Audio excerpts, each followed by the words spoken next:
तो नमस्कार, traders diary में आपका स्वागत है। हफ्ते का आखिरी ट्रेडिंग सेशन है, लेकिन रोज की तरह हम आपको बताएंगे 20 ऐसे दमदार ट्रेडिंग आइडियाज़ जहां पे आप कर सकते हैं दमदार कमाई। लेकिन उसके पहले एक बात देख लेते हैं कि ग्लोबल संकेत कैसे हैं। तो एसजीएक्स निफ्टी को आप देख लीजिए, फिर से 17,700 के पार अब तो ये जा चुका है, यानी कि रुकने का नाम नहीं ले रहा है। इस तरह का मोमेंटम जो है आपको भारतीय बाजार और उसी का रिफ्लेक्शन जो है आपको एसजीएक्स निफ्टी में देखने मिल रहा है। तो गजब की तेज़ी है, नो डाउट।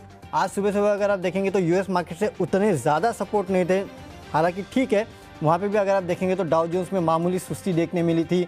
इसके अलावा बाकी मार्केट्स अगर आप देखेंगे तो वहाँ ठीक ठाक कारोबार था। यूरोपियन मार्केट भी अगर आप देखेंगे तो वहाँ पे भी ठीक ठाक कारोबार देखने मिल रहा था। लेकिन आज सुबह सुबह डाउ फ्यूचर्स थोड़े बहुत लाल निशान में काम कर रहे थे, तो शायद ऐसा लगा था कि हो सकता है कि आज प्रॉफिट बुकिंग हो, जिस तरह की तेज़ी कल देखने मिली है। लेकिन प्रॉफिट बुकिंग का नामो निशान नहीं है। सबसे बड़ी बात तो यही है, एसजीएक्स निफ्टी फिर 80 पॉइंट के आसपास की तेज़ी दिखा रहा है। अब ऐसा हो रहा है ना, पिछले 5 दिनों से हम देख रहे हैं, 4-5 दिनों से, कि हमको देख के एसजीएक्स निफ्टी चलता है। तो शायद इस बार एसजीएक्स निफ्टी ने सोच लिया होगा कि मैं पहले ही चल दूँ, पता नहीं क्या होगा। लेकिन हाँ, तेज़ी के संकेत तो पूरी तरह से। तो आज भी मार्केट में अच्छा मूड और माहौल रहेगा। लेकिन आगे बढ़ने के पहले एक बार देख लेते हैं कि ट्रेडर्स डायरी में हमने आपको कल कौन से स्टॉक्स बताए थे जहाँ पे अच्छी खासी तेज़ी हुई। आपको एशियन एनर्जी सर्विसेज बताया गया था, Bambino Agro, SBI, IDFC first bank, HG infra, Bandhan bank, की तमाम वो काउंटर से, बालमर लॉरी, ये तमाम वो काउंटर से जहाँ पे आपको खरीदारी की सलाह दी गई थी। और यहाँ पे तगड़े गेंस कल के ट्रेडिंग सेशन में देखने मिले हैं। अच्छी खासी खरीदारी इन स्टॉक्स में देखी गई है। और जैसे कि हम लगातार आपको कह रहे हैं, कुछ भी हो जाए मार्केट को बेचना नहीं है, और वही रणनीति आज भी है, बेचना नहीं है, खरीदारी के कॉल्स। तो इस हफ्ते तो पाँचों के पाँचों दिन हमने सारे के सारे खरीदारी के कॉल दिए हैं। आशीष, आखिरी दिन आपकी रणनीति क्या है? खरीदारी करेंगे कि कुछ बेचने का सोचा है आज? बिल्कुल वरुण, ट्रेंड के अगेंस्ट तो जाना ही नहीं है। और ट्रेंड जब इतना मजबूत, और खासतौर पर अगर आप देखें तो दोनों इंडाइसेस, अब तक निफ्टी बैंक की तरफ से पार्टिसिपेशन नहीं आ रहा था, लेकिन कल के सत्र में देखिए कि निफ्टी बैंक की तरफ से क्या मूव आया। तो ऐसे में कोई भी स्टॉक अगर आपको थोड़ी सी भी वीकनेस दिखाए ना, तब समझ लीजिए कि यहाँ से बाउंस आने वाला है या फिर खरीदारी आएगी। इक्वाली के साथ रहना तो समझदारी नहीं है। फिलहाल इस बाजार में स्ट्रेंथ इतनी ज्यादा देखने को मिल रही है। तो मेरे तो 10 के 10 स्टॉक जो है खरीदारी के। चले, तो 10 के 10 स्टॉक जो है वो आशीष के आज भी खरीदारी के हैं। और आशीष, पूरा हफ्ता हो गया आप तो खरीदारी करते हुए, राइट?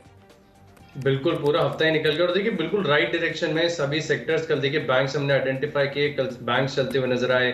आपका एफएमईजी है, आईटी स्टॉक्स हमने आपको समय पर बताया। अनलॉक की थीम तो रुकी नहीं रही है। बीएलएस इंटरनेशनल को देखिए, ईज माई ट्रिप, मेरा कल का रिग्रेट। डेफिनेटली। अच्छा आशीष, कल आपने आपके रिग्रेट्स बताए नहीं थे, आज ऐसे कोई स्टॉक्स है क्या? कल तो देखिए, आज कल आप ईज माई ट्रिप बता देते तो शायद लोगों को याद रह जाता, जिस तरह की तेजी उस काउंटर में कल देखने मिला। आज है कोई ऐसा स्टॉक? वरुण, आज तो ऐसा फिलहाल है नहीं स्टॉक, लेकिन कल देखिए, कल मेरे स्टॉक चल रहे थे तो मुझे खुशी नहीं हो रही थी, क्योंकि ये स्टॉक मेरे रडार पर था, मैं लिस्ट में ऐड करने वाला था, लेकिन समहाउ मैंने मिस कर दिया। तो उसके बाद जो है बाजार में कितनी भी तेजी आई, कल मुझे अच्छा नहीं लगा। डेफिनेटली, तो कल आशीष को अच्छा नहीं लगा, लेकिन ठीक है आशीष, कोई बात नहीं। आपके बाकी स्टॉक्स जो है उनमें अच्छा कमाल देखने मिला। खासकर एसबीआई जो आपने कल खरीदारी की सलाह दी थी, वहाँ पे देखिए किस तरह की तेज़ी देखने मिली। One of the top gainers था। हाँ, वैसे तो कल आईटीसी भी चल गया। चलिए ठीक है, तो अब आगे बढ़ते हैं, आज के स्टॉक्स की बात करते हैं। तो आज का स्टॉक जो कैश का स्टॉक है, वहाँ से शुरुआत करते हो। कैश का स्टॉक जो मैं चुन के लाया हूँ आज, वो है प्रेसिशन कैमशाफ्ट। यहाँ पे आपको खरीदारी करनी है 84 के लक्ष्य के लिए। 80 के आसपास का आपको स्टॉप लॉस रखना है। दरअसल इस कंपनी के लिए खबर आई है कि इस कंपनी ने एक mid size passenger AC bus को 100% इलेक्ट्रिक बस में री फिटेड किया है। तो कहीं ना कहीं इसका इम्पैक्ट जो है आज आपको इस कंपनी में देखने मिलेगा। जाहिर सी बात है, इलेक्ट्रिक बस जो है, बेसिकली ईवी जो थीम है वो काफ़ी चल रही है। कल हमने आपको एशियन एनर्जी के बारे में भी बताया कि किस तरह से वो कंपनी भी एक अधिग्रहण कर रही है। तो ईवी थीम जो है वो काफ़ी फोकस में है, और काफ़ी सारी कंपनियां जो है इसमें काम कर रही है। तो इसके चलते आज ये जो खबर आई है प्रेसिशन कैमशाफ्ट की, यहाँ पे आपको खरीदारी करना है 84 के आसपास के लक्ष्य के लिए। 80 का आपको एक स्टॉप लॉस भी रखना है। आशीष, आपका कैश का काउंटर? वरुण, रिपीट करूंगा, कल स्टॉक मैंने टेक्निकली आपको बताया था, सुप्रीम इंडस्ट्रीज बड़े उछाल की उम्मीद थी। हालांकि स्टॉक देखिए गिरा तो नहीं, लेकिन करीब करीब दिन के दौरान 2% का बड़ा शांति वाला मूव वहां पर देखने को मिला। गैप अप ओपनिंग भी नहीं देखने को मिली, धीरे धीरे दिन के दौरान 2% के मूव यहाँ पर देखने को मिले। लेकिन ये आइडिया ऐसा ना कि मैं इसे मिस नहीं करना चाहता हूँ, ऐसा नहीं कि सिर्फ एक दिन बताया और भूल गए। स्ट्रक्चर इतना बढ़िया, और ऐसे स्ट्रक्चर जो है आपको बहुत कम देखने को मिलता है बाजार में, तो यहाँ से फोकस नहीं हटाएंगे।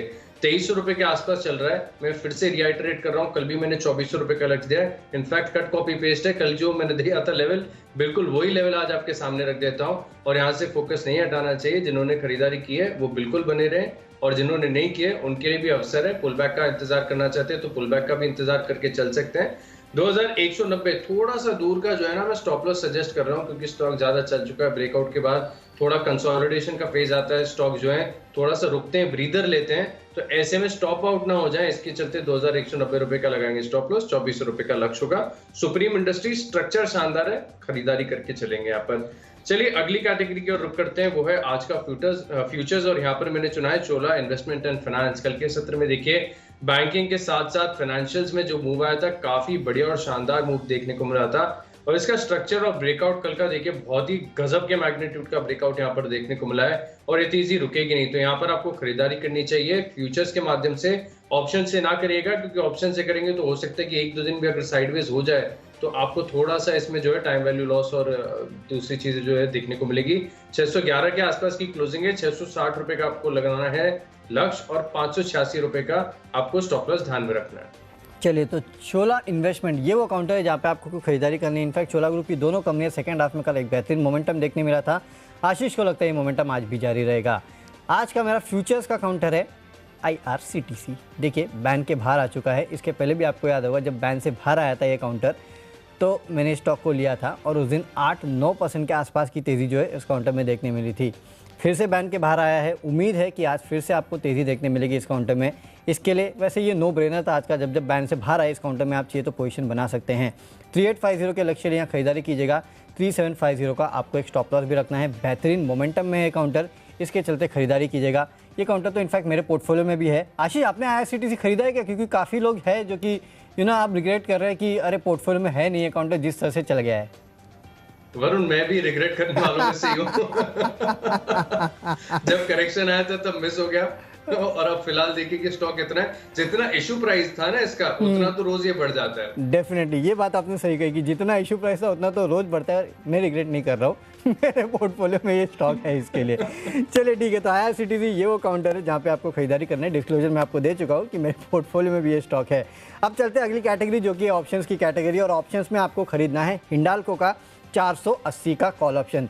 दरअसल देखिए, जो काफ़ी सारे देश है जैसे कि चाइना, इंडोनेशिया, वहाँ से जो एल्यूमिनियम फॉयल आती थी उसके ऊपर एंटी डंपिंग ड्यूटी लगाई गई है। तो इस खबर का इम्पैक्ट जो है आज आपको हिंडाल्को में देखने मिलेगा, नैल्को में देखने मिलेगा, जिंदल ग्रुप की कंपनीज में देखने मिलेगा। जो एल्यूमिनियम फॉयल बनाती है वो सारी ग्रुप कंपनीज पे आपको इसका इम्पैक्ट देखने मिलेगा। तो उसके चलते आज आप हिंडाल्को में खरीदारी कर सकते हैं। 480 का कॉल ऑप्शन है। और आपको अगर कभी एल्यूमिनियम फॉइल्स देखने भी है ना हिंडाल्को के, तो काफ़ी सारे शॉप्स में भी आपको हिंडाल्को के जो एल्यूमिनियम फॉइल्स है वो देखने मिल जाएंगे। तो इसके लिए ये एक बहुत बड़ा बेनिफिशियरी है इस पूरे डेवलपमेंट का। इसके लिए यहाँ पे खरीदारी करके चलेगा। 18 रुपये के लक्ष्य आपको देखने मिल सकते हैं। ऑप्शन खरीदेगा 480 का, 12 रुपये का आपको स्टॉप लॉस भी रखना है। तो हिंडाल्को ये वो ऑप्शन है मेरे तरफ से जहाँ पे आपको खरीदारी करनी है। आशीष, ऑप्शंस में क्या खरीदेंगे? देखिए ऑप्शंस में अभी भी जो है मेरा भरोसा बैंकिंग और फाइनेंशियल स्टॉक्स पर बना हुआ है। बैंक्स तो मैंने कल आपको बता दिया और वहां पर जो इवेंट आना था वो भी आ गया। लेकिन निफ्टी फाइनेंशियल सर्विसेज इस इंडेक्स की जब शुरुआत हुई थी, यहाँ पर फ्यूचर्स एंड ऑप्शंस कॉन्ट्रैक्ट्स लगे थे, तब बाजार में बड़ा यूफोरिया था। और जैसे ही लॉन्च हुए उसके बाद से कहीं ना कहीं बाजार इनको भूलता हुआ नजर आ रहा है। लेकिन बैंक्स, फाइनेंशियल्स, एनबीएफसी यहाँ पर भी अगर आप देखें तो स्ट्रेंथ काफी बढ़िया नजर आ रही है। और अच्छी बात ये होती है कि बैंक्स के साथ पैरेलल मूव यहाँ पर देखने को मिलता है। तो कल बैंक्स ने तो परफॉर्म कर लिया। कल सेकेंड हाफ आखिरी 1-1.5 घंटे में आप देखें तो निफ्टी फाइनेंस, बैंकिंग, एनबीएफसी इसकी तरफ से भी बढ़िया जो है परफॉर्मेंस आते हुए दिखा। तो मेरा भरोसा है मुथूट पर। अब देखिए मुथूट पर टेक्निकली अगर आप देखें ना तो थोड़ा सा कॉन्ट्राडिक्टरी पिक्चर है। डेली चार्ट पर आप देखेंगे तो काफी दिनों से बहुत ही छोटी छोटी कैंडल्स बन रही है, यानी दिन के दौरान की रेंज बहुत कम है, फ्लैट है, ट्रेंड मिसिंग है। लेकिन बाजार का मूड माहौल देखें ना, एसजीएक्स निफ्टी आज फिलहाल आपको 93 अंकों की बढ़त के साथ ओपनिंग के संकेत दे रहा है। तो हो सकता है कि दिन के दौरान ये जो मूव है और आपको एक्सटेंड और बढ़िया बढ़त आपको देखने को मिले। तो ऐसे में एक रेंज ब्रेकआउट की उम्मीद करते हैं। वैसे तो टेक्निकल्स का रूल होता है कि always wait for a breakout, लेकिन यहाँ पर कभी कभी आपको ऐसा मूव लेना चाहिए बाजार के मूड माहौल को देखकर जहां पर आप ब्रेकआउट से पहले एंट्री करें, ताकि जब ब्रेकआउट हो तब आपका जो मुनाफा है वो और एम्पलीफाई होते हुए नजर आए। तो मैंने क्या किया, 1560 रुपए का जो कॉल ऑप्शन है इसे चूज किया है। देखिए लक्ष्य में आपको शुरुआत में जो है ना बहुत कम दे रहा हूँ, लेकिन हो सकता है कि अगर रेंज ब्रेकआउट होता है तो आप उसके अकॉर्डिंग आप उसको एडजस्ट करके चल सकते हैं। ₹50 के लक्ष्य के लिए जो है आप इसमें खरीदारी करके चलेंगे। ₹38 का लगाना है स्टॉप लॉस। दिन के दौरान ब्रेकआउट आएगा, अच्छी तेजी बैंक्स और फाइनेंशियल्स के तौर पर आपको देखने को मिल सकती है। तो चलिए ऑप्शंस के कॉल्स हमने डिस्कस कर लिए, लेकिन अब मुथूट आपने बैंक्स और फाइनेंशियल्स के मद्देनजर लिया है या फिर गोल्ड में जिस तरह से गिरावट आ रही है उसका इम्पैक्ट नहीं होगा क्या मुथूट मनप्पुरम पे? वरुण आ भी सकता है। देखिए वैसे तो इन चीज में ना बड़ा कंफ्यूजन है। जब गोल्ड में बढ़त आती है ना तब लोग कहते हैं कि इनकी एलटीवी बढ़ेगी। मुझे लगता नहीं कि इसका कोई डेली प्राइसेस से कोई भी कोरिलेशन है। ये तो बाजार अपने सेंटिमेंट जोड़ देता है, हम तो टेक्निकल्स पर भरोसा करेंगे। डेफिनेटली। तो बेसिकली आशीष का कहना है कि एक छलावा है, जब भी आप ये देखते हैं कि गोल्ड और सिल्वर में प्राइस में गिरावट आई तो मुथूट और मनप्पुरम गिरते हैं। ऐसा होता नहीं है, क्योंकि कहीं ना कहीं आपको इसको कोई लॉन्ग टर्म का पर्सपेक्टिव देखना रहता है कि गोल्ड और सिल्वर की प्राइस, सिल्वर तो नहीं लेकिन गोल्ड के प्राइसेस में किस तरह का मोमेंटम देखने मिल रहा है, और उसके बाद अगर आप कॉल लेंगे तो ज़्यादा बेटर है। लेकिन टेक्निकल पैरामीटर्स पे मुथूट मनप्पुरम अच्छा लगता है किसी मुथूट? देखिए मुथूट मनप्पुरम दोनों के चार्ट्स आप देखें डेली चार्ट्स पर तो लगभग सिमिलर ही नजर आते हैं। मुथूट हालांकि मुझे रेंज ब्रेकआउट की उम्मीद इसमें ज्यादा है, तो यहाँ पर कॉल ले लिया। चलो ठीक है, तो मुथूट में एक बेहतर कॉल मिल सकता है आपको, यहाँ पे खरीदारी कीजिएगा, अच्छे पैसे आपके बनेंगे। अगली कैटेगरी जो कि है टेक्निकल कैटेगरी, और आशीष से जानते हैं टेक्निकली उनको क्या पसंद है। आशीष। वरुण आपके सेक्टर की कंपनी है डीमार्ट, एवेन्यू सुपरमार्ट, यहाँ पर आपको खरीदारी करनी चाहिए। कल के सत्र में देखिए बहुत शानदार ब्रेकआउट आया है, और ये स्टॉक ऐसा ना कि इसके साथ कभी आर्ग्यू नहीं करना चाहिए। जो ट्रेंड है उसके साथ चुपचाप बने रहें, खरीदें, होल्ड करें, स्टॉप लॉसेस ट्रेल करें और कंटिन्यूस यहाँ पर आपको निवेशित रहना चाहिए। इसके फंडामेंटल्स देख रहा था मैंने अभी जस्ट थोड़ी देर पहले चेक किए। 200 से ऊपर का पी है, प्राइस टू बुक 10 टाइम्स का है, कितना बड़ा स्केल हो गया इसका, और एक तरफा तेजी स्टॉक में देखी जा रही है। तो मुझे लग रहा है कि कल का जो ब्रेकआउट है उसके बाद जो है जिनके पास पोजीशंस है वो तो श्योरली स्टॉक को कभी बेचेंगे नहीं, हमेशा होल्ड ही करते रहेंगे। लेकिन जिन्होंने नहीं खरीदा है उनके लिए ट्रेडिंग अपॉर्चुनिटी मुझे नजर आ रही है। 4325 ये जो है अगला रेजिस्टेंस मुझे नजर आ रहा है। हालांकि ऑल टाइम हाई पर है, ऊपर की तरफ कोई रेजिस्टेंस नहीं है, लेकिन यहाँ पर थोड़ा सा आके एक ब्रीदर ले सकता है। 4325 रुपए के लक्ष्य लिए आप एवेन्यू सुपरमार्ट्स में खरीदारी करेंगे। स्टॉप लॉस मैं बहुत ही टाइट लगा रहा हूँ, क्योंकि स्टॉक इतना ज्यादा चल चुका है, इतना महंगा है ना कि खरीदारी करने में इतनी पूरी तरीके से हिम्मत होती नहीं है। 4000 रुपए राउंड फिगर जो है आप स्टॉप लॉस लगा लेंगे क्लोजिंग बेसिस पर। जिस दिन 4000 के नीचे बंद होगा उस दिन आप एग्जिट करेंगे, नहीं तो 4325 ये लक्ष्य के लिए आप स्टॉक में खरीदारी करेंगे। ओके, तो डीमार्ट, लेकिन आशीष बड़ा दुख हुआ कि आपने डीमार्ट को ट्रेडिंग खोल लिया क्योंकि 4300 मुझे तो लगता है 5000 के नीचे रुकने वाला नहीं है। इस तरह का मोमेंटम आपको आने वाले दिनों में इस काउंटर में देखने मिलेगा। और वैसे भी देखिए आशीष, वो बोलते हैं ना कि very few hands are holding DMart, बाकी जो स्ट्रॉन्ग हैंड्स है वो डीमार्ट को छोड़ने वाले नहीं है, ये हाल है। इसके लिए मुझे लगता है कि ये वो स्टॉक है, जैसे कि आपने IRCTC में देखा कि किस तरह से 300 का 3000 हो गया आज के टाइम पे, ये डीमार्ट की भी वही स्टोरी होने वाली है। नो डाउट जब IPO आया था उसके बाद अच्छी खासी लिस्टिंग हुई, उसके बाद चला, अब ये कंसोलिडेट कर रहा है। यहाँ से एक बहुत बड़ा ब्रेकआउट आपको डीमार्ट में देखने मिलेगा, और हो सकता है ये स्टॉक यहाँ से दुगना भी हो जाए। और वरुण ब्रेकआउट तो हो चुका है, तो मतलब दुगना होना निश्चित है। डेफिनेटली दुगना होना निश्चित है। मैं बता रहा हूँ आपको, ये स्टॉक है ना, इसको अपने पोर्टफोलियो में रखिएगा, बड़ी तेजी आपको इस काउंटर में देखने मिलेगी यहाँ से। चलिए दोनों का कन्विक्शन आ रहा है स्टॉक पर, बढ़िया बात है। अब सोमवार को इसे ना इन्वेस्टमेंट कैटेगरी पर लेके आएंगे। चलिए ठीक है, सोमवार को इसको इन्वेस्टमेंट कैटेगरी में लेके आएंगे, जल्द लेके आएंगे अगर सोमवार को नहीं तो। अब टेक्निकल काउंटर जो मुझे पसंद है वो मैं आपको बताता हूँ, वो है SBI लाइफ। यहाँ पे खरीदारी करके चलेगा। कल मैं देख रहा था SBI लाइफ, HDFC लाइफ दोनों काउंटर्स में दिन के दौरान अगर आप देखेंगे तो स्क्रीन पे आपको काफ़ी बेहतरीन तेज़ी जो है वो देखने मिली है, और सस्टेनेबल तेज़ी देखने मिली। सबसे अच्छी बात यह है दोनों काउंटर्स में करीब 1-1.25% के आसपास के गेंस जो है वो देखे गए थे। मुझे लगता है ये मोमेंटम जो है वो आज भी इस काउंटर में जारी रहेगा, अच्छी खासी तेज़ी बन सकती है। SBI लाइफ, HDFC लाइफ दोनों को अपने फोकस में रखिएगा। SBI लाइफ पे मेरा टेक्निकल कॉल 1220 का है, 1160 का आपको एक स्टॉप लॉस भी रखना है। अब चलते हैं अगली कैटेगरी जो कि फंडामेंटल कैटेगरी है। फंडामेंटली मुझे जो स्टॉक पसंद है वो है जॉनसन हिटाची का। यहाँ पे खरीदारी करिएगा 2330 के लक्ष्य के लिए, 2250 का आपको स्टॉप लॉस रखना है। जैसे कि FMEG इस स्पेस में मैं लगातार आपको खरीदारी की सलाह दे रहा हूँ। काफ़ी सारे जो एयर कंडीशन रिलेटेड स्टॉक्स हैं वहाँ पे आपने देखा कि लगातार तेज़ी देखने मिली, और कल तो खबर भी आ गई PLI स्कीम की कि काफ़ी सारी कंपनियों ने आवेदन दिया है PLI स्कीम के लिए। उसमें मेरे ख्याल से हिटाची का नाम भी है, और तो इस खबर का भी इम्पैक्ट देखने मिलेगा। और वैसे भी आज कंज्यूमर ड्यूरेबल स्पेस की जो कंपनियाँ हैं वो हरकत में रह सकती है, और ये स्टॉक ज़्यादा चला भी नहीं है, याद रखिएगा। तो एक अच्छा स्टॉक है, फंडामेंटल स्टोरी अच्छी है, खबरें भी है, हर जगह से सपोर्ट मिलेगा। खरीद लीजिए स्टॉक को 2330 के लक्ष्य के लिए, 2250 का आपको स्टॉप लॉस रखना है। आशीष, फंडामेंटली आपका कन्विक्शन कहाँ है? IT कंपनी चूज किया मैंने, इंटेलेक्ट डिजाइन अरेना, यहाँ पर आपको खरीदारी करनी चाहिए। फंडामेंटल्स बहुत ही बेहतर है इस कंपनी का, और लगातार मैं देख रहा हूँ कि लोगों का कवरेज इस स्टॉक को लेकर जो है ना बढ़ता जा रहा है, काफी ज्यादा चर्चा होने लगी है। न्यूज पर व्यूज में भी हमने मैनेजमेंट को सुना था, काफी स्ट्रॉन्ग कमेंट्री जो है मैनेजमेंट की तरफ से आती हुई दिखी थी। उसके बाद हमने देखा कि कई सारे ब्रोकरेज हाउस हैं, एनालिस्ट हैं, उन्होंने इसके ऊपर कवरेज की शुरुआत की। अब खबर भी आ रही है कि उन्होंने एक डेनमार्क स्वीडन बेस्ड जो बैंक है उसके साथ डिजिटल ट्रांसफॉर्मेशन के लिए करार किया है। टेक्निकल स्ट्रक्चर की बात की जाए तो एक तरफा तेजी देखी गई थी, फिर पुल बैक आया, गिरावट आई, करेक्शन आया, और करेक्शन के बाद अब कहीं ना कहीं आप देखें तो नीचे कंसोलिडेशन और रिवर्सल के संकेत जो है चार्ट्स पर नजर आ रहे हैं। तो यहाँ पर है ना 2 महीने का व्यू बनाकर कर सकते हैं खरीदारी, और 2 महीने का कंडीशनल व्यू बनाएंगे। स्टॉक परफॉर्म करेगा तो एग्जिट करेंगे, नहीं करेगा तो भी करेंगे। तो 2 महीने का व्यू बनाकर 662 रुपए की क्लोजिंग है, 750 इस लक्ष्य के लिए आप यहाँ पर खरीदारी करके चल सकते हैं। फंडा पिक मेरी तरफ से इंटेलेक्ट डिजाइन एरेना, यहाँ पर आपको पोजिशनल व्यू बनाना चाहिए। तो चलिए अब लिस्ट को आगे बढ़ाते हैं। अगली हमारी कैटेगरी है निवेश के लिहाज से इन्वेस्टमेंट पिक, और यहाँ पर देखिए स्टॉक 2 दिन पहले जो मैंने आपको बताया था उसमें कल फिर से एक ब्रेकआउट देखने को मिला, तो स्टॉक को मैं मिस नहीं करना चाहता हूँ। वो है न्यू इंडिया एश्योरेंस। सरकारी सेक्टर की जितनी भी कंपनीज है ना, वो दूसरे प्राइवेट प्लेयर्स के मुकाबले तुलना में उनके वैल्यूएशन बहुत ही आकर्षक हैं। और यहाँ पर भी आप कंपेयर करके देख सकते हैं कि जिस प्रकार से प्राइवेट इंश्योरेंस प्लेयर्स के जो प्रीमियम वैल्यूएशन है उसके मुकाबले स्टॉक आपको कितना सस्ता मिल रहा है। और डेली चार्ट पर, वीकली चार्ट पर भी अगर आप देखें तो बहुत ही बेहतरीन टर्न अराउंड और बड़े रिवर्सल के संकेत, अच्छी खासी तेजी और एक तरफा कंटिन्यूस रैली स्टॉक में आपको देखने को मिल सकती है। इतने शानदार फंडामेंटल है, यहाँ पर आपको खरीदारी करनी चाहिए। जिस तरह से स्टॉक आपको सजेस्ट किया वहां से थोड़ी बहुत अपसाइड आ भी चुकी है, तो जो स्टॉक में ऑलरेडी निवेशक हैं उन्हें होल्ड करना चाहिए। जिन्होंने नहीं किया उनके लिए अभी भी मौका है। तो 12 महीने का व्यू बनाकर आपको स्टॉक में खरीदारी करनी है। करीब करीब 250 रुपए का मेरा पहला लक्ष्य होगा, और 250 पार कर गया तो एक बार फिर से रिव्यू करेंगे, फिर और तेज यहाँ पर देखने को मिल सकती है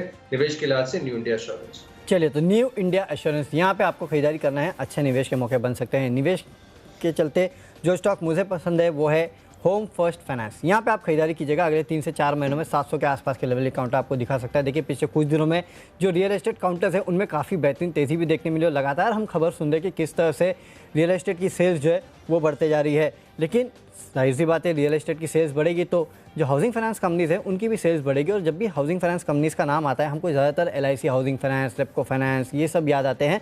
लेकिन होम फर्स्ट फाइनेंस ये भी एक काउंटर है, हाल ही की लिस्टेड कंपनी है जो कि इस कारोबार में, इस कंपनी का करीब 70% के ऊपर का जो ओवरऑल आय है वो सैलरीड पर्सन से आता है, ये आपको याद रखना है। वैल्यूएशंस काफ़ी अच्छे लेवल पे मौजूद है, करीब 550 के लेवल के आसपास। इनफैक्ट मैं कुछ रिपोर्ट्स पढ़ रहा था, ईडलवाइज की मेरे ख्याल से एक रिपोर्ट आई है जिन्होंने इसको as a high conviction idea दिया है और वहाँ पे खरीदारी की सलाह दे रहे हैं। 700 के ऊपर के टारगेट उन्होंने भी इस काउंटर पे सुझाए हैं। मुझे लगता है बहुत जल्द 700 के आसपास के लक्ष्य आपको देखने मिलेंगे। 4 महीने के लिए वेट करना है, यहाँ पे अच्छी तेज़ी बन सकती है। चलते अगली कैटेगरी जो कि है खबरों के दम पे, और खबरों के दम पे मुझे पसंद है हीरो मोटोकॉर्प। यहाँ पे आपको तेज़ी देखने मिल सकती है क्योंकि कंपनी ने ऐलान किया है कि 20 तारीख से अपने कंपनी जो अपने मोटरसाइकिल्स है उनके दाम में बढ़ोतरी करेगी। करीब 3000 रुपये के आसपास की एवरेज बढ़ोतरी करने वाली है। अलग अलग वेरिएंट पे अलग अलग बढ़ोतरी होने वाली है। तो इस खबर का इंपैक्ट आज हीरो मोटोकॉर्प पे होगा। 3000 के लेवल के लिए खरीदारी कीजिएगा, 2890 का आपको स्टॉप लॉस रखना है। आशीष, खबरों के दम पे क्या पसंद है? देखिए न्यूज के दम पर मैंने चुना है Kotak Mahindra bank. Banking stocks पर भरोसा है, टेक्निकल सपोर्टिव है। कल के सत्र में बढ़िया अपमूव भी यहाँ पर देखने को मिला, और कोटक महिंद्रा बैंक तो करीब करीब डे हाई के आसपास ही क्लोजिंग देखने को मिली। अब खबर ज्यादा दमदार तो नहीं, लेकिन लॉन्ग टर्म पर्सपेक्टिव के लिहाज से आप देखें तो काफी बढ़िया है। कंपनी ने जो है फोक्सवैगन के जो व्हीकल फाइनेंसिंग यूनिट है इसका अधिग्रहण किया है। इसके बाद से करीब 30,000 कस्टमर्स जो है वो इनके साथ जुड़ते हुए नजर आएंगे।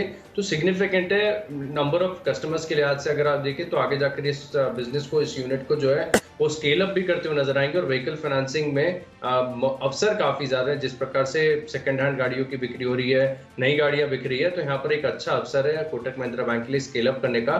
ट्रेडिंग पोजीशंस बना सकते हैं 1958 1958 रुपए के लक्ष्य के लिए, और 1885 रुपए का आपको लगाना है स्टॉप लॉस। यहाँ पर दिन के दौरान जो है आपको तेजी देखने को मिल सकती है। चलते आखिरी कैटेगरी जो कि है माई चॉइस की कैटेगरी, और इसमें सबसे पहला स्टॉक जो मुझे पसंद है वो है बायोकॉन का। यहाँ पे आप खरीदारी कीजिएगा 388 के लक्ष्य के लिए, 370 का आपको स्टॉप लॉस रखना है। जो सीरम इंस्टीट्यूट के साथ इन्होंने करार किया है उसका असर देखने मिलेगा। अगला स्टॉक है TVS मोटर्स। यहाँ पे खरीदारी कीजिएगा 560 के लक्ष्य के लिए, 535 का आपको स्टॉप लॉस रखना है। जो एक अधिग्रहण इस कंपनी ने किया है उसका असर देखने मिलेगा, इसके लिए तेजी हो सकती है। और आखिरी कैटेगरी, आखिरी स्टॉक है बैंक ऑफ इंडिया। यहाँ पे खरीदारी कीजिएगा, जो ओवरऑल बैंकिंग सेक्टर के लिए रिफॉर्म्स हो रहे हैं उसका एक बहुत बड़ा बेनिफिशियरी ये रहेगा। 63 के लक्ष्य के लिए खरीदारी कीजिएगा, 59 का स्टॉप लॉस रखना है। चलिए, माई चॉइस में मेरा पहला स्टॉक होगा एरिस लाइफ साइंसेज। कल अच्छी वॉल्यूम्स के साथ इस स्टॉक में खरीदारी देखने को मिली थी। आज एक कंटिन्यूएशन मूव देखने को मिलेगा। 805 रुपए का लक्ष्य होगा, 768 रुपए का लगाएंगे आप स्टॉप लॉस। अगला स्टॉक है मेरी लिस्ट में HPCL। यहाँ पर आपको खरीदारी करनी चाहिए। डेली चार्ट पर अगर आप देखें तो picture perfect inverse head and shoulder pattern बना हुआ है, तो इसे मिस नहीं करना चाहिए। 295 रुपए का लक्ष्य होगा, 270 का लगाएंगे आप स्टॉप लॉस। आखिरी स्टॉक है मेरी लिस्ट में टोरेंट पावर। यहाँ पर आपको खरीदारी करनी चाहिए। पावर स्टॉक्स में गजब की तेजी है और यहाँ पर मोमेंटम भी स्ट्रॉन्ग है, तो मोमेंटम के साथ रहेंगे। 518 रुपए का लक्ष्य, 480 रुपए का लगाएंगे स्टॉप लॉस। चलिए, तो स्टॉक्स की सूची हो चुकी है पूरी। फटाफट नजर डाल लेते और देख लेते हैं कि कौन से स्टॉक्स हमने अपने टीम में शामिल किए हैं। तो कैश का काउंटर प्रिसिशन कैम्पशाफ्ट, यहाँ पे आपको खरीदारी करना है। फ्यूचर्स में IRCTC में खरीदारी कीजिएगा। हिंडाल्को का 480 का कॉल ऑप्शन आपको खरीदना है 18 रुपये के लक्ष्य के लिए। टेक्निकली पसंद है SBI लाइफ का काउंटर, यहाँ पे खरीदारी कीजिएगा। फंडामेंटली जॉनसन्स हिटाची का काउंटर पसंद है। निवेश करना है होम फर्स्ट फाइनेंस में। अगले 4 महीनों में 700 के आसपास के लेवल देखने मिल सकते हैं। खबरों के दम पे हीरो मोटोकॉर्प पे खरीदारी कीजिएगा। माई चॉइस में बायोकॉन, TVS मोटर्स और साथ ही साथ बैंक ऑफ इंडिया, यहाँ पे आपको खरीदारी करके चलना है। और आज का मेरा बेस्ट पिक है हीरो मोटोकॉर्प। यहाँ पे आपको आज बेहतरीन तेज़ी देखने मिलेगी, क्योंकि जो प्रोडक्ट की कीमतें इन्होंने बढ़ाई है उसका असर होगा। इसके लिए 3000 के लेवल के लिए इंट्राडे में खरीदारी कीजिएगा। तो चलिए कि आज का स्टॉक है सुप्रीम इंडस्ट्रीज। चोला इन्वेस्टमेंट के फ्यूचर्स में खरीदारी करनी है। मुथूट 1560 का कॉल ऑप्शन खरीदकर तेजी के पोजीशंस बनाएंगे। टेक्निकली बड़ा ब्रेकआउट है, ऑल टाइम हाई ब्रेकआउट है डीमार्ट पर। यहाँ पर 4325 रुपए का लक्ष्य होगा। फंडामेंटली बेहतरीन कंपनी है इंटेलेक्ट डिजाइन अरेना, यहाँ पर खबरों का भी असर देखने को मिलेगा। और निवेश के लिहाज से खरीदनी है न्यू इंडिया एश्योरेंस। खबरों का असर कोटक महिंद्रा बैंक पर भी देखने को मिलेगा। एरिस लाइफ साइंसेज में दिन के दौरान तेजी आएगी। HPCL में एक inverse head and shoulder structure बना हुआ है। और टोरेंट पावर 518 रुपए के लिए आप खरीदारी करेंगे। इन 10 स्टॉक्स में मेरा कन्विक्शन सबसे ज्यादा है निवेश के लिहाज से न्यू इंडिया एश्योरेंस। जिस प्रकार के वैल्यूएशन गैप है और टेक्निकल स्ट्रक्चर है, मैं मान रहा हूं बहुत जल्द ये स्टॉक जो है 250 के पार जाएगा।